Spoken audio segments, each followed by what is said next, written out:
nome do Pai, do Filho e do Espírito Santo. Amém. Ave Maria, cheia de graça, o Senhor é convosco. Bendita sois vós entre as mulheres, bendito é o fruto do vosso ventre, Jesus.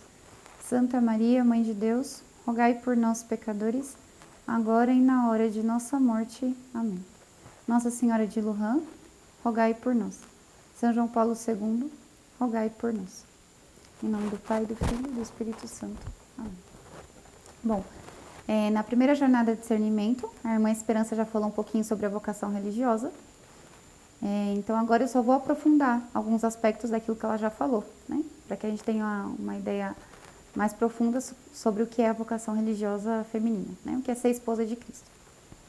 Bom, vou começar essa palestra do mesmo modo que a outra, falando o que não é uma religiosa, né? Bom, às vezes a gente pode pensar, né, o mais comum, que uma pessoa, uma jovem, né, se frustrou da sua vida, no seu relacionamento, né, não deu certo o namoro, e aí ela ficou frustrada e quis ir para o convento, né? Às vezes as pessoas podem pensar isso. Bom, seria muito difícil ela perseverar na vida religiosa se ela entrar no convento porque o relacionamento dela não deu certo, né? Porque a vida religiosa exige uma renúncia contínua, né? E uma entrega que a gente faz a Jesus Cristo por amor. Então, aquelas que entram aqui, né, sem amar a Jesus Cristo, ou que não seja por amor a Jesus Cristo, vai ter muita dificuldade de perseverar na vida religiosa a longo prazo, né? Então, vocações frustradas não dão certo, né? Então, essa é uma ideia errada, né? Um motivo errado para entrar na vida religiosa. Depois, também podem pensar que a religiosa é uma assistente social, né? Ou é uma administradora, é a irmãzinha que cuida do colégio, ou que atende aos pobres, que cuida das pessoas enfermas. A religiosa faz tudo isso, né? Mas a religiosa não se entende pelo que ela faz, e sim pelo que ela é, né? Então, se a gente não entende com claridade a identidade da vida religiosa, a gente vai ter muitas dificuldades, né? Por exemplo, vou comparar um pouquinho com a vida de uma mãe de família. Imagina se a gente pensa na nossa mãe como aquela que limpa a casa, aquela que lava roupa, aquela que faz comida. Bom, a mãe faz tudo isso, mas uma empregada doméstica também faz tudo isso. Então, o principal ofício da mãe não é o cuidar da casa, né?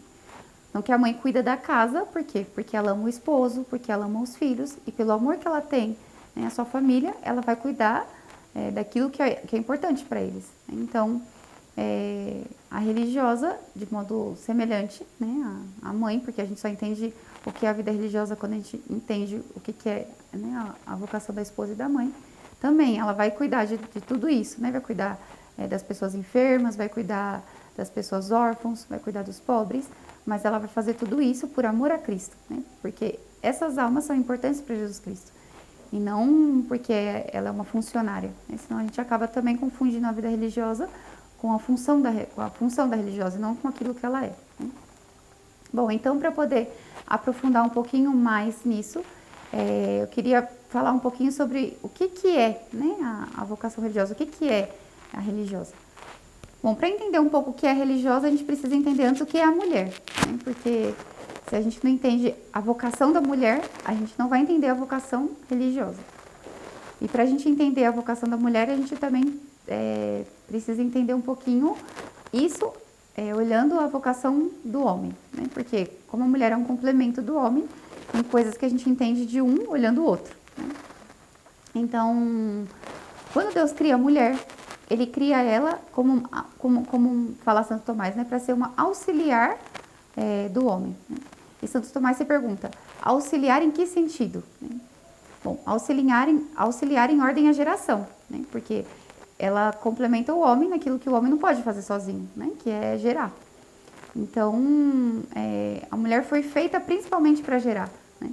Então, por isso que a psicologia feminina completa em tantos aspectos a psicologia masculina, né? Por exemplo, o homem costuma ver as coisas de modo mais essencial e as mulheres ver mais ocidental. Bom, vamos construir uma casa. O homem está pensando, como vai ser a casa, quantos cômodos vai ter, E a mulher está pensando em que cortina vai ter a janela, que nem existe ainda. Bom, porque a mulher foi feita para essas coisas que são delicadezas, né? São aquilo que é mais minucioso, eu poderia dizer. O homem é mais racional, a mulher é mais sensível. Isso é um complemento, né? Bom, e por que Deus fez essas coisas na mulher, né? Propriamente pela sua maternidade. Então, a mulher foi feita para ser mãe. Por isso que ela consegue cuidar dos filhos, consegue prestar atenção naquelas coisas que o homem não se dá conta, né? Por exemplo, se o filho passa com a camiseta suja, ela fala, vai trocar essa camiseta que está suja. E o homem, às vezes, nem vai perceber que a camiseta estava suja, né? Porque ele não percebe as coisas pequenas, e a mulher percebe, né? E isso foi feito para essa atenção que ela tem que ter com o outro. É próprio da maternidade, estar atenta às pequenas coisas, às pequenas necessidades, né? Essa é a vocação própria da mulher. Então, e a mulher tem que fazer isso por amor, né? Cuidar dessas pequenas coisas por amor. Então, a vocação da mulher é o amor. Não é só a vocação de Santa Teresinha, né? Santa Teresinha não fez a descoberta, assim, fez a descoberta da vocação dela na igreja, mas é uma coisa própria da mulher, né? O amor. Então, quando a mulher esfria, né? Quando ela não cuida disso, ela perde a sua essência, né? Então, na vida religiosa, quando Cristo nos chama a ser esposa, ele pede principalmente esse amor, né? Então, ele quer que a religiosa ame ele de um modo diferente do que as outras pessoas amam, né? Isso se entende muito também comparando com o matrimônio, porque o casal, né, a esposa, ela não vai amar o esposo como amam as outras pessoas. Porque o amor que ela tem pelo esposo é muito mais profundo, ela conhece ele de modo muito mais íntimo, né? Por quê? Porque é a esposa. Então, quando Cristo nos chama a ser esposa, faz parte da vocação religiosa, dessa vocação esponsal, esse contato íntimo com Cristo, né? E Cristo começa a revelar coisas, né, que não revela para todo mundo, senão para aquela que é a esposa, né? Nenhuma revelação, né, mística, né, nada disso. Mas eu falo de segredos mesmo, de coisas mais profundas. E que é muito difícil explicar porque são coisas próprias da vida religiosa, né? Tem que viver para poder compreender.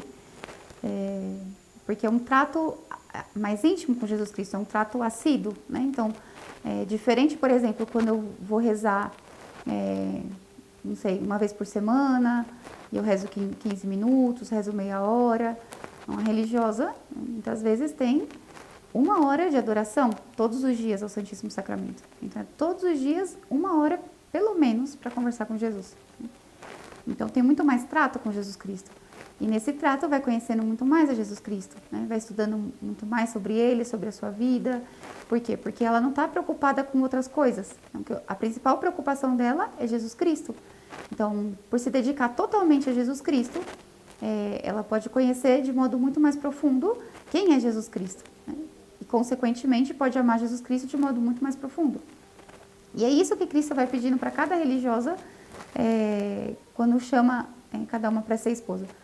E como a mulher não tem essa delicadeza e consegue perceber esses detalhes, então é justamente isso que Cristo vai pedir para cada religiosa, né? Para cada esposa.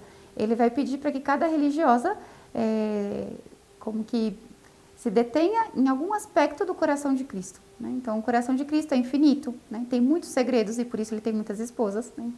Porque cada esposa tem que saciar uma delicadeza do coração de Cristo, né? Algum segredo, né? Que é uma coisa entre o esposo e entre a esposa.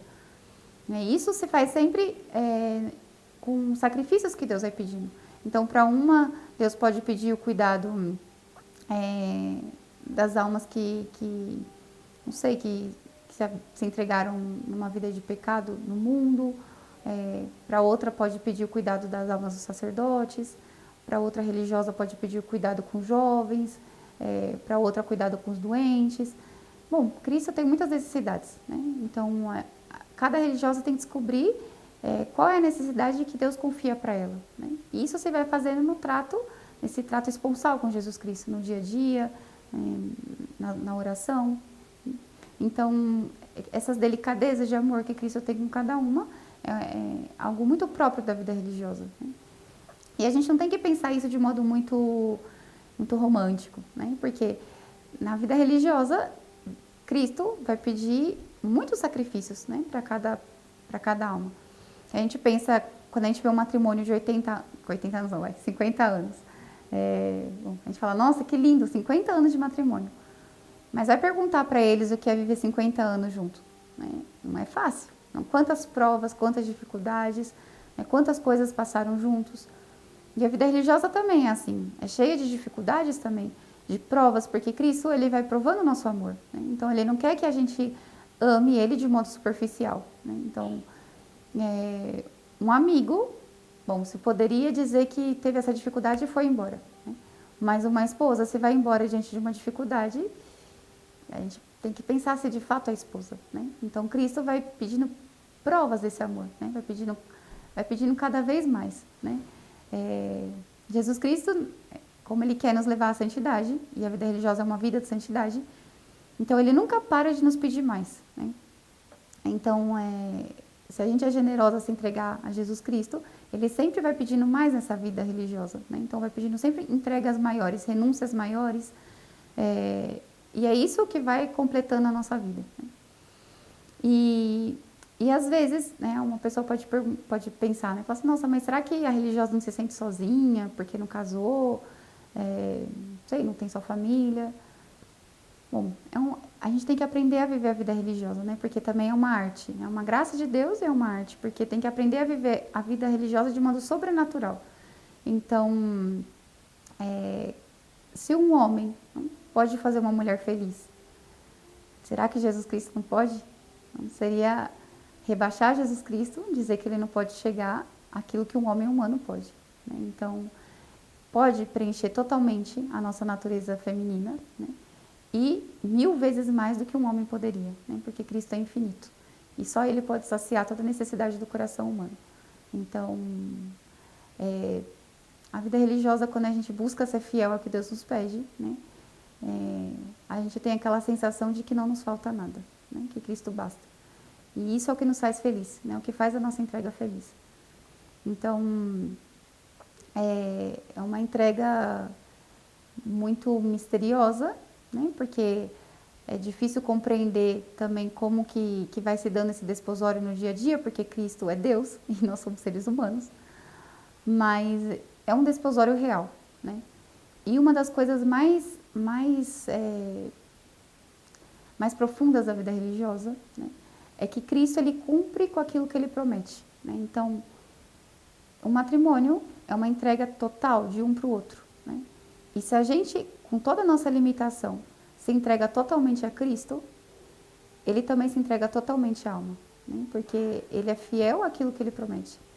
Então, que mais a gente poderia querer do que ter totalmente a Cristo, né? Então, são coisas que não se medem, porque Deus não se mede, né? Então, mas são coisas que a gente só chega a conhecer se a gente paga o preço daquilo que tem que pagar, né? Então, muitas vezes a gente tem medo das renúncias que a gente tem que fazer, das coisas que a gente tem que deixar, e esse medo trava, né?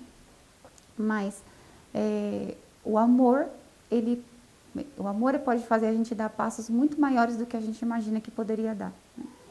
E como a vocação da mulher é o amor, então esse amor faz com que ela tenha uma força que muitas vezes ela mesma desconhece, né? São João Paulo II, na encíclica Mulheres Dignitatem, quando ele fala do amor da mulher, ele fala assim: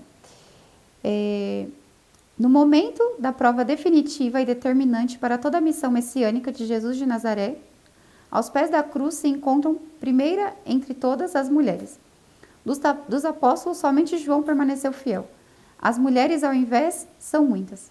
Estavam presentes não só a mãe de Cristo e a irmã de sua mãe, Maria, mulher de Cleófas, e Maria Madalena, mas muitas mulheres que observavam de longe, isto é, aquelas que tinham seguido a Jesus desde a Galileia, prestando-lhe assistência. Como se vê, naquela que foi a mais dura prova da fé e da fidelidade, as mulheres demonstraram-se mais fortes que os apóstolos. Nesses momentos de perigo, aquelas que amam muito conseguem vencer o medo, né? Então, Cristo nos chama para ser esposa, porque Ele quer esse amor, né, que é próprio da mulher, de um modo total e exclusivo, né? Cristo quer que nós consolemos o coração dele e cuidemos dessas almas que não tem quem cuide delas, né? E por isso que a religiosa se dedica a cuidar de todas essas almas que são filhos de Cristo e filhos dela, né? Então, bom, isso é um pouco do que seria, né, a vocação religiosa. E para aquelas jovens que estão nesse discernimento, né, que tem medo, bom, eu digo que vale a pena seguir a Jesus Cristo e que no começo dá um medo, né, mas a gente, bom, não pode se arrepender de seguir a Jesus Cristo, né, porque Ele é o único que pode saciar plenamente o coração do homem. Ave Maria Puríssima, sem pecado concebida. Nossa Senhora de Lourdes, rogai por nós.